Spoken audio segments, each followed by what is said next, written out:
we're live. Oh, is this thing on? I don't care. I want him to hear. This is the Pregame Show, your early morning shot of sports on 95.7 The Game. Come on!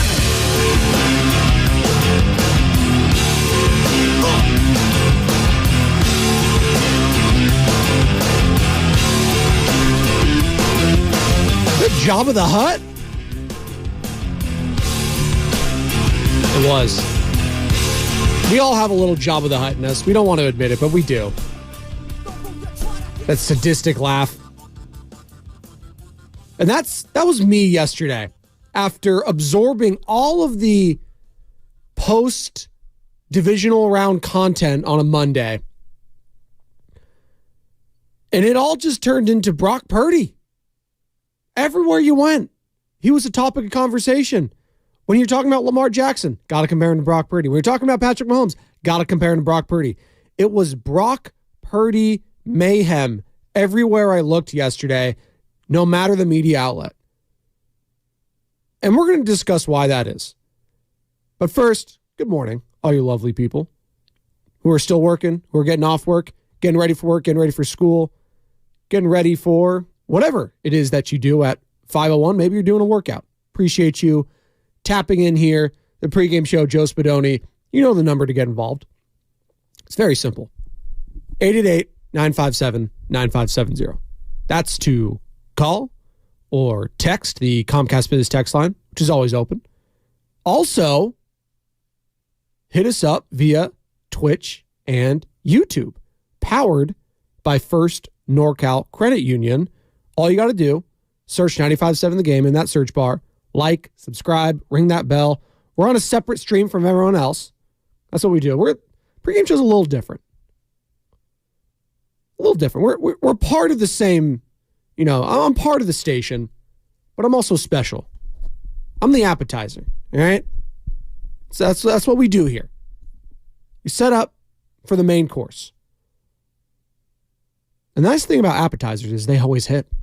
We're always hitting here on the pregame show. Whether it's chips and salsa, whether it's spinach dip, artichoke spinach dip, or artichoke jalapeno dip. Ooh, that stuff hits. Whether it's from Costco, whether it's from Trader Joe's. Guacamole, sure. Make sure it's not oxidized or anything like that. We don't want any brown guacamole. Ugh, gross.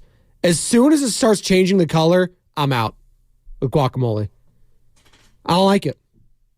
You got to take off that top layer and stuff like that. Grosses me out. Why am I talking about appetizers? Oh, I don't know. 'Tis the season. Can Bonte get me more of those daisy dips? Whew. I might need to go to soda after having all those daisy dips. It's a 1-2 punch right there. And good morning to everyone on the YouTube chat this early. Damon Chain, keeping the faith. Dublin Marge. Oh, Dublin Marge is making a breakfast sandwich. Ooh, I can go for one of those right now.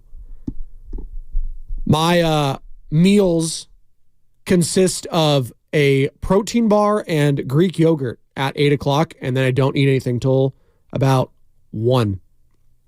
That's it. That sound depressing? It is. I don't enjoy it, but you know what? Before we know it, it's going to be beach season, ladies and gentlemen. Gotta start preparing. Looking for the future, baby. When this cold weather shifts, when this rain's gone. And thankfully, for the 49ers, rain is not in the forecast. Although, let me check that. All right. Levi's Stadium forecast. All right. Oh, boy. No, this can't be right. Sunday rain? No. Light rain? Hopefully that's overnight, Sammy. I'm seeing it here. Maybe we could double check our apps for Levi Stadium. But that would be just the cherry on top. No, I'm seeing clear. I'm seeing clear and sunny on my app. I'm seeing sunny in 70s right now. There we go. I'm seeing that too. So I don't know what this is unless this is from last week. No, it can't be because I just typed it in. You are no Jessica Birch with the weather. No. Well, Jessica, God love her, KPIX. She did say it would just rain for the first half, first quarter. It rained for the damn near. She said it would start up when the game started. No, she was as right as most weather people. It rained the entire game. It's all right. I'm keeping Jessica honest. She would appreciate me doing that. Lieutenant, right? Lieutenant? There we go. Put some respect on that name. That's right. But it does say, when I type it in via Google, whatever that means, precipitation 30% chance. So, nah. What does Google know? I don't know. Fact of the matter is, I don't want Brock to see rain anymore, anytime soon. Glove, without the glove, whatever. Just glad they got the dub, right? And now they host the Detroit Lions at Levi's with a chance to go back to the Super Bowl, the second time in the Kyle Shanahan era. It's their fourth NFC Championship game in the last 5 years. And they will get a date with either the Baltimore Ravens, who defeated them back in 2012 in the Super Bowl, Joe Flacco, Ray Lewis, T. Sizzle, amongst others, or the guy that beat Kyle Shanahan just a few years ago to earn his first Super Bowl trophy, Patrick Mahomes. So that's what you get. But you got to get through Detroit first. And you know, absorbing all the content yesterday, either from our station, from ESPN, from Fox, from whatever, NBC, CBS, it all just got into quarterback talk because we love quarterback conversations. I get it. Hey, that's what makes this sport so damn unique, is all the different positions, but everyone agrees, at least in America, the hardest position, not only to evaluate, but to talk about, to quantify, to play in team sports, is the quarterback. It's polarizing for a reason. Does he get enough credit? Does he get too much credit? Is it somewhere in between? All that. And that's what is talk show fodder, and we love it. We can't get enough of it. Here's where I'm going to start today. And I heard Willard and Dibbs, and they were talking about a lot of it. Came up on my timeline. Mark responding to Ryan Clark, what have you. I'll play the soundbite. And Ryan Clark, obviously former defensive back for the Pittsburgh Steelers, Washington Commanders, Super Bowl champion. He's a very good player. And now he's been in the media game for a little bit. And you know what? He's having media takes, a lot like Amy Trask did just last week. Although this one, I think, maybe will rile up 49ers fans even more. Take a listen. Ryan Clark, ESPN, talking about Brock Purdy. I'm about to make a confession. The single hardest thing I had to do this year was act like Brock Purdy deserved to be in the conversations with the other people we're mentioning in that tweet. Because he was playing extremely well and operating in that offense and distributing the ball to Kittle and Deebo Samuel and Brandon Ayuk, we had to continue to include him in conversations with the Lamar Jacksons. We had to continue to include him in conversations with the Josh Allen. Those things are not alike. Brock Purdy is a fine player. Brock Purdy can operate in Kyle Shanahan's offense at an extremely efficient level. Brock Purdy doesn't raise the level of play of anyone around him. And so when you talk about Patrick Mahomes, Josh Allen, Lamar Jackson, the people around them benefit from having those sorts of players at the quarterback position. Brock Purdy benefits from having the sort of players he has at the skill positions around him. Okay. A lot to unpack there, right? Doesn't elevate the players around him. Well, George Kittle, first team All-Pro. Brandon Ayuk, second team All-Pro. Deebo Samuel, hell of a season. Christian McCaffrey, first team All-Pro. Running back, I get it. Also part of the receiving game. I mean, if that's not elevating the talent around you, I don't know what is. Now, I've always said on this show, other shows, Brock Purdy will never get the credit that he deserves because he came into a Kyle Shanahan system as a rookie. People didn't know what Brock Purdy, and we'll never know what Brock Purdy was without Kyle Shanahan to start his career in the NFL. We'll have only to compare what we saw with Kyle Shanahan. And if he never, if he goes on somewhere else, on Jacksonville or something like that, and never has the same amount of success, we'll always point to, well, it was Kyle Shanahan. A lot like we just saw with Jimmy Garoppolo this past year, right? Oh, you didn't have Shanahan. Look what Shanahan was able to get out of Jimmy Garoppolo, although I think it's a little bit unfair considering the Raiders were a dumpster fire early on in the season. But nonetheless, I get the argument. I do. But he did come into the Kyle Shanahan system. And we saw Jimmy Garoppolo in this offense. And at times, Jimmy was great. He was. He was a fourth quarter away from winning a Super Bowl and being etched in 49er lore for the rest of his life against Patrick freaking Mahomes, Andy Reid, Travis Kelce, all those Hall of Famers. Didn't happen. Couldn't stay healthy. They go on and get Trey Lance. Trey Lance couldn't stay healthy. Both Jimmy and Trey get hurt, insert Brock Purdy, and he raises the play around him immediately. You could see that. If you're just sitting on your couch like I was, you could see the offense being elevated. Now, what Ryan Clark is comparing here when it comes to Josh Allen, Patrick Mahomes, specifically Patrick Mahomes, and I'm sorry, and I get it, it's his job, but comparing any other quarterback, even Josh Allen to Patrick Mahomes, I think is lunacy. He is in a stratosphere above everyone else, including Lamar Jackson, who's going to win the MVP. Patrick Mahomes is already, what did I say, the fourth greatest quarterback of all time? Definitely top 5. And if he wins another Super Bowl this year, I might put him at number 2 behind Tom Brady, which is sacrilege to say, and I know who I'm talking to here in the San Francisco Bay Area. I am in downtown Joe Montana, number 1. I get it. That's how special Patrick Mahomes is. He might do it with Travis Kelce being his number 1 receiver. How old is Travis Kelce? 35, 36? He's getting old. Marquez Valdez-Scantling? Guy couldn't catch a cold in the middle of Antarctica. Although he had 2 big catches last week. Of course he did. Bills fans, they're like, what the hell? Rashee Rice? Who? You got this kid Pacheco coming out of nowhere last year. Almost at 100 yards rushing this past week. I get it. When you look at Mahomes and look at the talent he has around him on offense, it's like, what? Wait, what? How is he doing this? Mahomes is one of one. Stop comparing Brock Purdy to Patrick Mahomes, first of all. Stop doing that. It's not fair to either of those quarterbacks.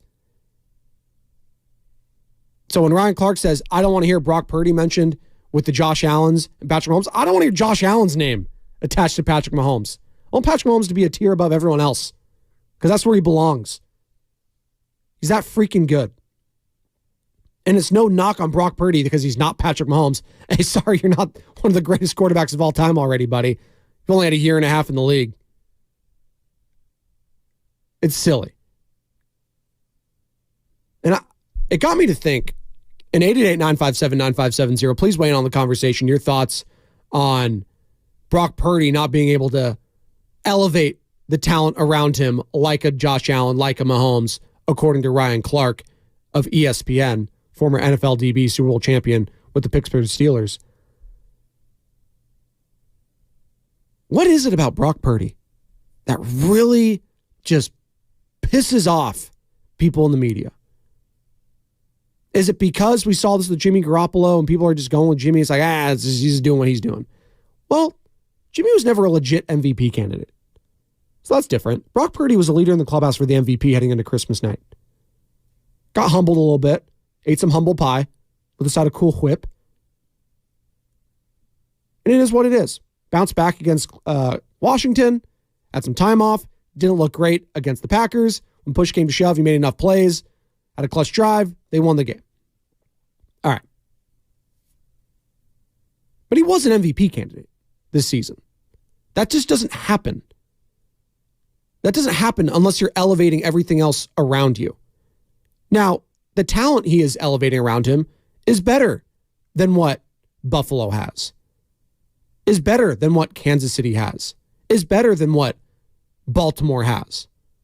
I will take the offensive skill players of the Niners as a collective over everyone else in the NFL, NFC or AFC. I will. Kittle, McCaffrey, Ayuk, Debo, please. But that shouldn't be a knock what Brock Purdy's doing this season. He's damn near completing 70% of his passes, 4,300 yards, 31 touchdowns, 11 picks, 113 passer rating, whatever the hell passer rating means. It's good.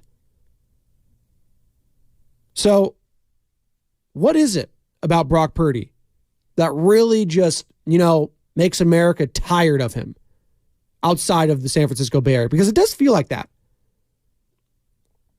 Honestly, and, a lot of people go to, well, people should be rooting for Brock. He's, Mr. Irrelevant. He is a Disney movie, right? This is a Hollywood script. I think America's tired of the underdog. I think we've seen it. I think we're tired of it. That's why I think people are tired of Brock Purdy. It's much more easy to be a villain these days. You know what? The antics, be a villain out there, right? If you could become a meme, you know what? Your Q rating, sky high. For as much as, Draymond Green drives us nuts around here, people are tuning in to see what that guy does on the floor. Now, people are tuning in to see Brock Purdy, but they're tuning in to see him fail, which is odd to me. And I get it, this week in particular is going to be a little different because the Lions haven't won anything in any of our lifetimes. They are the darling of America right now. Everyone will be rooting for Detroit who doesn't have their team in the conference title.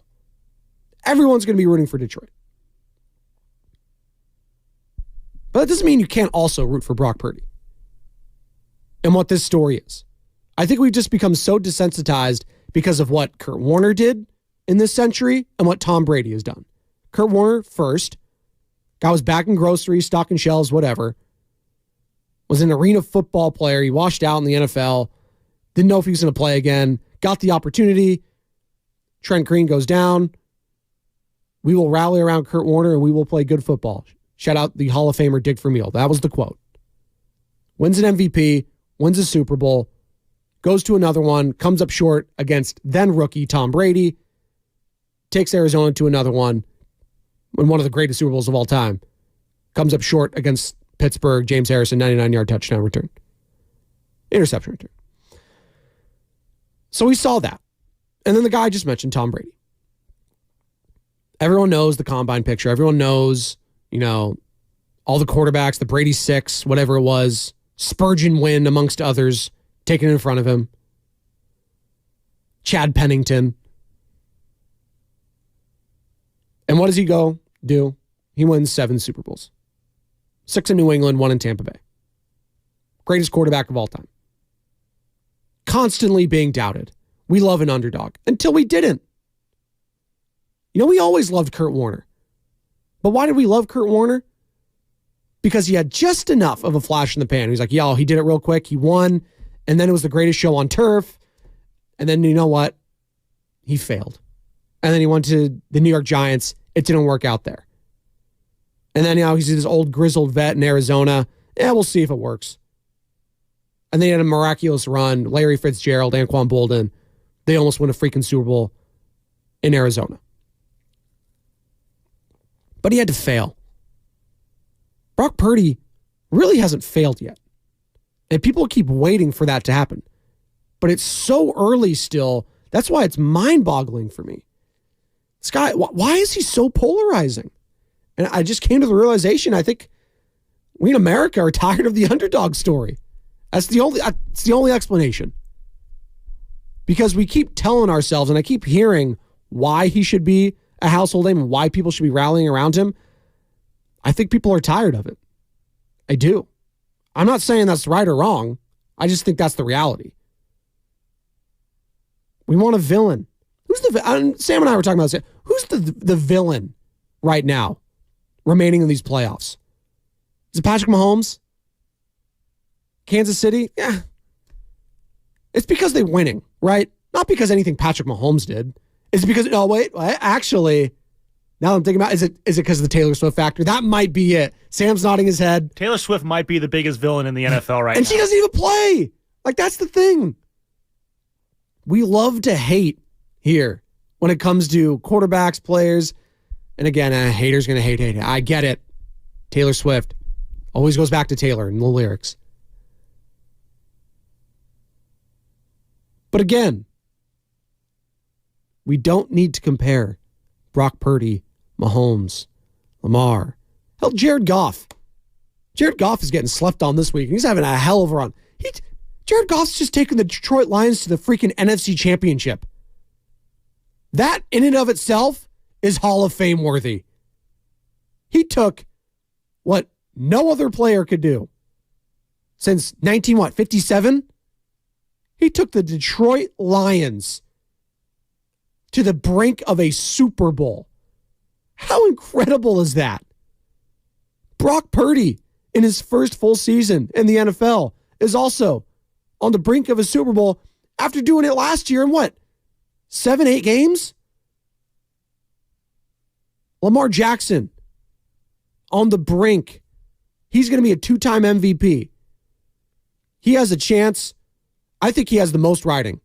If we're going all the quarterbacks remaining here in the playoffs, the most riding on their legacy here, it's not Patrick Mahomes. He's a Hall of Famer. Not Jared Goff yet. I just listed all the reasons why. I mean, the guy he's already a made man in Detroit, no matter what. Brock Purdy, hey, people are waiting for him to fail. But Lamar Jackson, I think he is under the most pressure. He's under the most scrutiny, even more so than Brock Purdy. Which is crazy to say because it feels like Brock's getting crushed left and right. But Lamar Jackson, he is under the most pressure to deliver a Super Bowl. If not now, then when, right? So, all these quarterbacks are viewed under these different lenses. And this one with Purdy just feels like it's so microscopic that we have to go and, can't play in the rain. He's not a franchise quarterback. It's concerning that he can't play in the rain a little bit. I'm not going to lie. Thankfully, he plays in a division where he'll only have to deal with the rain potentially one time out of the year in the division, going up to Seattle. Then obviously it rains here, but not really. Not really in September, October, November. Not really. Fernando is in San Jose. 888-957-9570 is the number. Reacting to Ryan Clark, the quarterbacks remaining in the playoffs. Does Brock Purdy elevate the talent around him like a Mahomes, like an Allen? And is America just tired of the underdog story when it comes to sports? That's what it feels like. Fernando, what's going on, man? You're on the pregame show, Joe Spadoni. Hey, good morning, Spadoni. How you doing? Great, man. How are you? I got a couple of comments. Good, thank you, bro. Number one, Taylor Swift, she's becoming a nuisance. Every time Kansas City scores, regardless if it's counts or not, they show her. And she, like you said, she don't even play. Second of all, nobody likes Purdy because he plays for the 49ers and he's doing what people think he shouldn't be doing because they don't like San Francisco. You think people don't like San Francisco and the Niners specifically? Yeah, there's a lot of people that don't like the Niners. I'm a Niner fan myself for life. But there's a lot of people that don't like the Niners, period. Just because why? I don't know, because they don't like the Niners. They're doing what they don't want, San Francisco's winning, and the people that don't like them don't like that. And then Purdy's new, and, that's why. Okay, fair enough. That's Fernando in San Jose. 888-957-9570. I think it's more than that. It can't just be people who don't like San Francisco. San Francisco's a massive brand. People tune in. They get eyeballs. So whether it's hate or love, I'm not sure. But I know one thing. It's Brock Purdy is polarizing. Because he is Mr. Irrelevant. Because he is 6 feet tall. Because he doesn't look like Josh Allen. Because he doesn't look like Patrick Mahomes. I get all that. But that's usually why we like these guys. Usually, we're rooting for these guys. Right? I know we are in the Bay Area. But outside of our little bubble, this is the story that usually America gravitates to. The plucky underdog. And I get it. The talent around him is not an underdog, but the quarterback himself, the player. He's making it look too easy, though. Okay, maybe. Is that a product of the system? Yeah, somewhat to do with it. Is that the product of the players again? Yeah. Probably. Who cares? 888-957-9570. James is out in Emeryville. He wants to weigh in on the conversation. What's going on, James?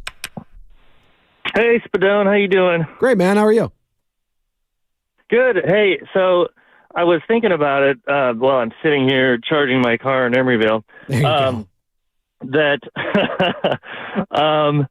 there's a word in German called Schadenfreude, which means to take pleasure in somebody else's failure or misfortune. And I think that the national media is looking at Brock Purdy and they're like, look, this guy should not be succeeding. He should not be where he's at. He shouldn't be as good as he is. Because if he really was that good, we would have seen it. And we want to see him fail. And we're going to take pleasure in his failure because that'll validate all of our reasons for not liking him or for missing his greatness from the beginning, you know? No, it totally makes sense, James, and I'm with you there. I appreciate the call because we need to see him fail. And we didn't really get that chance because he broke his arm last year, so they had the excuse built in. This is what the national media would say. So we didn't really get to see him, quote unquote, fail in a big spot. Almost did this past weekend, right? Almost saw him fail, but he didn't. Put the team on his back. They got the win. We're waiting for him to fail. What if he doesn't? What if he wins? Could Brock Purdy be a villain in the league? Is everyone going to unite in their hatred to Brock Purdy? All right, look at that guy. 6 foot, aw shucks. He's got the little smile, little smirk all the time on his face. Guy doesn't say anything. If anything, Jimmy Garoppolo taught him the perfect amount of coach speak. Unbelievable coaching from Jimmy G. His legacy lives on with saying absolutely nothing at the podium. That's perfect. That's what you want in your quarterback. Don't say anything. Jimmy learned it from Tom, learned it from Bill Belichick, yada, yada, yada. So the legacy lives on in another way. How about that? We're up against it. Our legacy will live on through this break. 888-957-9570. Does all this Brock Purdy scrutiny speak to something bigger in America? Are we tired of the underdog story already? Or is it something else? Let me know. 888-957-9570. It's the pregame show. Joe Spadoni. Come on back. 95.7 The Game. With heating bills as high as they are, proper weather...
Welcome back.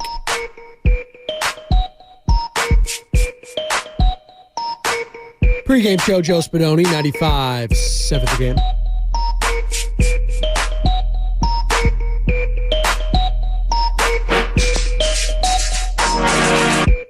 Been talking a lot of Brock Purdy. Guy's polarizing, man. People can't get enough of Brock Purdy, whether it's loving it or hating him. And most of it is hate. At least nationally. And maybe hate strong. They won't. The people won't go outright and say that. The scrutiny, I feel, is a little much. A little much. And I get it. It's the most polarizing position. We do it with Mahomes. We do it with Allen. Well, we actually don't do it as much with those guys. We give them the benefit of the doubt constantly. Because they've had, years and years to build that up, that reputation. Although, again, people still putting Josh Allen in the same conversation with Mahomes. When people like to say the Mahomes is the Allen, don't.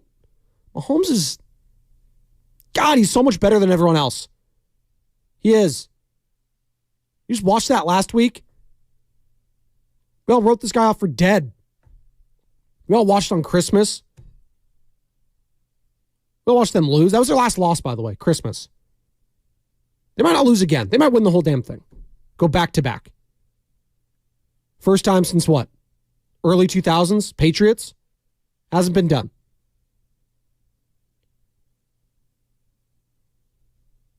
Brock Purdy? San Francisco? They would like to spoil that. They would like some revenge. Ryan Clark, ESPN. Your thoughts on Brock? I'm about to make a confession. The single hardest thing I had to do this year was act like Brock Purdy deserved to be in the conversations with the other people we're mentioning in that tweet. Because he was playing extremely well and operating in that offense and distributing the ball to Kittle and Deebo Samuel and Brandon Ayuk, we had to continue to include him in conversations with the Lamar Jacksons. We had to continue to include him in conversations with the Josh Allen. Those things are not alike. Brock Purdy is a fine player. Brock Purdy can operate in Kyle Shanahan's offense at an extremely efficient level. Brock Purdy doesn't raise the level of play of anyone around him. And so when you talk about Patrick... Okay. I'll cut it off there. Doesn't raise the level of play of anyone around him. Again, first team All-Pro, George Kittle, Christian McCaffrey. Second team All-Pro, Brandon Ayuk. It's three players that benefited right there from Brock Purdy. And you can say Christian McCaffrey is one of one. He would have done that anyways. Maybe. But I think you got to give Brock some credit, at least in the receiving game. Brock has unlocked this offense and taken it to another level. A place that it hasn't been and wasn't under with Jimmy Garoppolo.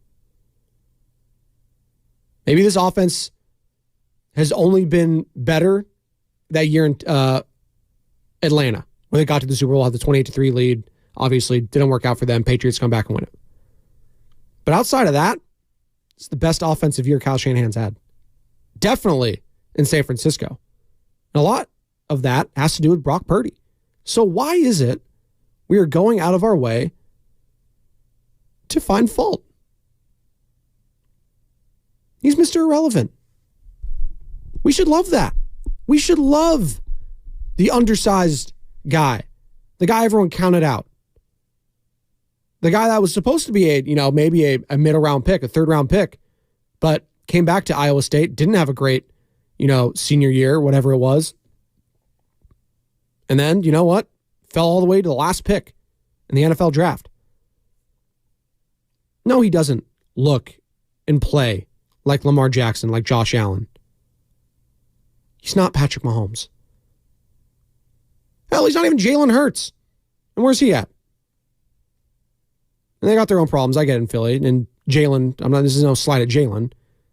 But this is just what I'm getting at. And by the way, all these conversations are so funny too, because I literally saw, they didn't even give the Lions a chance this week. A lot of the topics on the national media was Does Brock have a chance against either Lamar Jackson or Patrick Mahomes if the Niners get to the Super Bowl? Jared Goff's just like, all right, I guess whatever. Lions, that's fine. Just keep sleeping on us. They're waiting for this guy to, go toe-to-toe. We saw it on Christmas, right? We saw it on Christmas. We saw it in Cincinnati. And more often than not, in the Super Bowl, if the Niners get there, the team with the better quarterback wins. That is usually what happens. Outside of a few occasions. Eli Manning twice against Tom Brady. I don't think any of us are taking Eli Manning's over Tom Brady. No? Good. Nick Foles over Tom Brady. Is anyone taking Nick Foles over Tom Brady? No. Tom is a better quarterback. Tom, I think, still threw for like 500 yards in that game. Ridiculous. But the better quarterback and the better quarterback team almost always wins it. So what are you going to say if Brock Purdy does get to the Super Bowl and beat Lamar or Patrick Mahomes? Are we going to be calling him an Eli Manning? Well, Eli Manning's probably going to the Hall of Fame. He won 2 Super Bowls. A little different. Are we just going to say it's a one-off and it was a Nick Foles run? Well, Nick Foles, that was so unique. He came in towards the end of the season, right? After Carson Wentz was having an MVP year, gets hurt, Nick Foles takes over. Philly special, rest is history. The Eagles get their first title. Brad Johnson? Well, Brad Johnson was a journeyman up until that point with Tampa. Trent Dilfer? Same thing. And those were 2 elite. I'm talking about all-time defenses that you're not going to be able to replicate in today's game with all the salary cap, everything, free agent. That's just not going to happen again. It's not. Oh, we got a lot of callers. I'll squeeze one in real quick. Get to the other 2 on the other side. Joe is out in San Jose. What's going on, Joe? You're on the pregame show with Joe Spadoni. Hey, how's it going? It's going. Oh, is this Mitch? Sorry, Mitch. Yeah, I got Mitch in New Jersey on That's accident. right. My bad. Joe, I'll get you on the other side. Mitch, what's going on, man? Hey, Purdy's got something. If it was healthy for that game, I think we would have won the NFC Championship. And this is no easy match. You can see why Goff was the first-round pick. Rams, they had scratches where they traded a lot for him, and then they gave up a lot to get another Hall of Famer. I'm not saying he's a Hall of Fame. But defense has got to play better. And one thing about Josh Allen, I think the way he's looking now, he's going to be another Fran Tarkenton or John Brody, going back way before your time. There you go. That's Mitch in New Jersey right there. Mitchie. I don't know if the ban's been lifted. That's an inside one. John Brody, Fran Tarkenton, I don't know. Sam was bringing up Phillip Rivers. Is Josh Allen going to be Phillip Rivers? We'll see. Let's let Josh Allen be Josh Allen for now. But he is not on Patrick Mahomes' level. That is a fact. You know what else is a fact? We're going to take a break. 888-957-9570 is the number. Continue to take your calls and texts on this Brock Purdy conversation. When is the scrutiny going to end? Why are we waiting for him to fail? Why? Why can't we root for him to succeed? It's my question. 888-957-9570 is the pregame show. Joe Spadoni, 95.7 The Game. Made to Shine. Love stories from Shane Company customers. We've only been dating 6 months, but I...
Thanks, Tim. The great Tim Roy.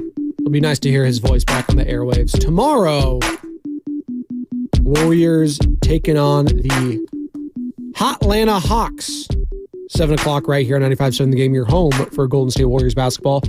Some of the players, Steve Kerr spoke to the media yesterday.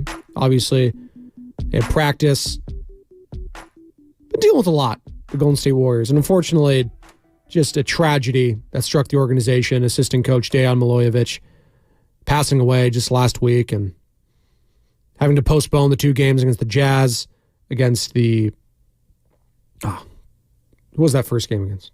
Doesn't matter. 2 games. They postponed. Rightfully so. Like, how do you expect to play after that? And they're going to now.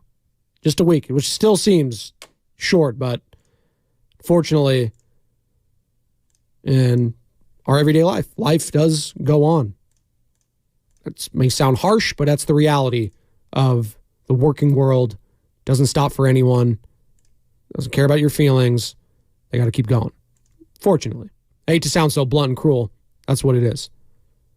So the Warriors will be back in action tomorrow, right here, 95.7 The Game. Warriors Live starting at 6 o'clock. Our coverage there. But back to the Niners. Your calls. I'm going to get to them right now. George, Joe, JJ in San Jose. I see all of you. 888-957-9570. Why do we keep hating Brock Purdy? That's just my question this morning. Why? And I just came to the realization we don't really like underdogs anymore. We may say we do in America, but we don't. It's a uniquely American thing to like the underdog. You know, Europeans and stuff like that, they don't care anything for that. It's a uniquely American thing to root for the underdog, the American story, the American dream, all that sort of stuff. And I think there is no perfect underdog than being Mr. freaking irrelevant. I mean, if that's your nickname, like, come on. And he's been anything but that. And, you know, I might sound like I'm contradicting myself when I said America is going to be galvanized for the Lions because the Lions are the darlings of everything. They're the quote-unquote underdog. I just think the Lions have been a dumpster fire for everyone's lives. Like, you know what? Good for you, Lions. Go out and get it. It's easy to root for the Lions because they haven't done anything. The Lions haven't hurt anyone in their career. The Niners, they've hurt a lot of people. They've broken a lot of dreams. Just ask Green Bay. Just ask Dallas. Right? Ask all those teams. They've broken a lot of hearts over the years. And the Niners also have been heartbroken. NFC Championship game last year. But why Brock Purdy? What is it about him? We don't do this with Jared Goff, I've noticed, who's come up short, but I understand he's taken a team to a Super Bowl. So is that the qualifier? Are we going to get off Purdy's back if he reaches the Super Bowl this year? Well, we'll see. Let's go out to George in San Jose. What's up, George? You're on the pregame show, Joe Spadoni. What's up, man? I never even listened to your show besides today, and I was driving to work and I was listening to you, and I kept hearing, why would they hate him, dislike him? I'm far from a Raiders fan. I'll be straight up and honest, but based on your conversation and what I'm hearing, you when you mention Brock Purdy, you follow him up with Lamar Jackson and Patrick Mahomes. That's what they're doing. Sorry. So that's what Ryan Clark, ESPN, that's the bite I played. That's who they're comparing him to constantly. Yeah. Which I don't think is fair. That's what I don't think the fair is. Yeah. Yeah, so I think that could be the problem, he's a new quarterback, and you compare him with them guys. I mean, I think that's what bothers people possibly, rather than hating, probably dislike the fact that, he's being mentioned in that conversation, people never take the new guy and give him that platform right away. I think maybe that's the reason why people can't accept him. Got it. That's George out in San Jose joining the conversation. Well, even then, he was the MVP front runner until the second to the last week of the NFL season. So, on one hand, I'm saying, and Ryan Clark is too, on one hand, we don't want to compare him to these guys. The biggest lie I had to tell, was trying to compare these guys that he deserved to be in the conversation with Josh Allen, Lamar Jackson, and Patrick Mahomes. Well, Vegas was telling you he deserved that. The guys in the desert were saying he was the favorite. The money was on him to win. People that cover the league every single day, the media was saying that. The media that you're part of, Ryan Clark. And he deserved it. Hey, if things changed and Brock Purdy was the one that had the amazing night against Baltimore, not Lamar Jackson, he's probably the MVP winner, which is crazy. But he wasn't. He had a lot of interceptions. Probably his worst game. No, not probably. Was his worst game in the NFL. And he didn't win it. It's going to be Lamar Jackson. Okay. But again, this whole narrative that we have to, bring Brock down because of how good these other guys are. If you can't see how he's elevated the talent around him, I don't know what to tell you. Does he have the talent around him that Patrick Mahomes does? No, he does not. Brock's is better. Is that his fault? No, he came into the situation. So I'm not going to, knock Brock Purdy for being born on first, second base, whatever, right? And having a head start. Them the breaks. Tom Brady had a head start. He's the greatest of all time. One of the greatest defenses we've seen in the early 2000s. Joe, San Jose. What's going on, man? Hey, well, good morning. Hey, so the thing is, on the national level, I think that he's supposed to be holding the clipboard. That's why they can't figure it out. And as far as he's a game manager, so be it. He's doing his job. And I'm a Cowboy fan, and I love his kids. I hope he wins the championship because he is the real deal. Appreciate you. Thank you. That's Joe in San Jose. The real deal. Brock Purdy. But he's not supposed to be holding a clipboard. He showed last year and this year, again, MVP candidate, that he belongs. Tom Brady was holding a clipboard. Until he wasn't. And I get it. Tom got a lot of flack his whole career too. A lot. You know why? Because he started winning too much. As soon as he started winning multiple Super Bowls, then the real hate got there. It was a cute story at first. Everyone rallied behind him. Then he started to win too much. Kurt Warner, same thing. And Kurt, we had to see him fail specifically. Then it was easy to bring him back up. You were the underdog. We liked that for a second, but okay. That's enough. I've heard that too many times. If Brock Purdy wins the Super Bowl this year, what are we going to start saying? I'm just curious what the narrative's going to be. Because in order to do that, he's going to have to beat. And I get it. It's not head-to-head. We do this. It's not Brock Purdy versus Lamar Jackson. It's the Niners offense versus the Ravens defense, vice versa. I get it. But this is what we boil it down to. Mahomes versus Allen. Purdy versus Goff. Right? Lamar Jackson versus Mahomes. And if Brock Purdy wins it, it's going to be very interesting to see what the narrative coming out of that is. That's all I'm saying. JJ in San Jose, what's going on, man? Hey, what's up, Spadoni? Thanks for taking my call. I'm getting a little bit ahead of myself, but just with everything that's gone on these past few weeks and the narrative around Brock, I look at it as like a little bit of like the Steph Curry effect, where people like myself, you know what I'm saying? Like Steph Curry is our main guy.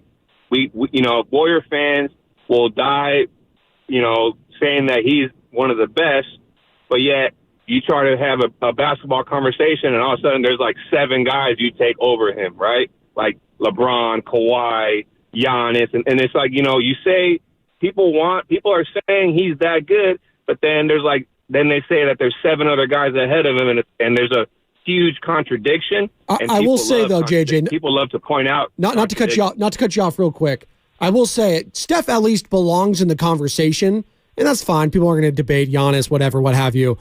I think Ryan Clark is saying that Brock doesn't even deserve to be in the conversation with those guys, which I think is ludicrous. Yeah, and it's ridiculous, and that's why people get so upset, because they believe that he should be in there, and he should be. I mean, the people act like playing quarterback is easy. Like, ask the professional quarterbacks who play at a high level, and they'll tell you it ain't easy. They make it look easy, but it's not easy. So when you have pros that I've actually told, watch the tape, and you'll see how good Brock is. And I like Ryan Clark. But it makes him look like a bozo. There you go. That's JJ in San Jose. 888-957-9570, the number to weigh in. Morning Roast going to be up in about, a minute 30. I appreciate all you guys commenting. Brock Purdy's polarizing, man. He is. Maybe we're getting a torch pass because Jimmy Garoppolo era, very polarizing. Draymond Green, don't even get me started. Is it now going to be the Brock Purdy era? Is he elite? Is this going to be our Joe Flacco? Oh, no. Joe Flacco won a Super Bowl, though. You'd take that. You'd take Flacco's career right now. 49er fans, absolutely. If that was Brock Purdy's career, sign me up. Just win me a damn Super Bowl. That's all I care about if I'm a Niner fan. Shout out Twitch and YouTube. You guys have been on fire all day. Jimbo, Dwayne, Mick, V, Kyle Kelly, Cowboy, all you guys. Appreciate all y'all. Ernie Chavez. You guys have been awesome.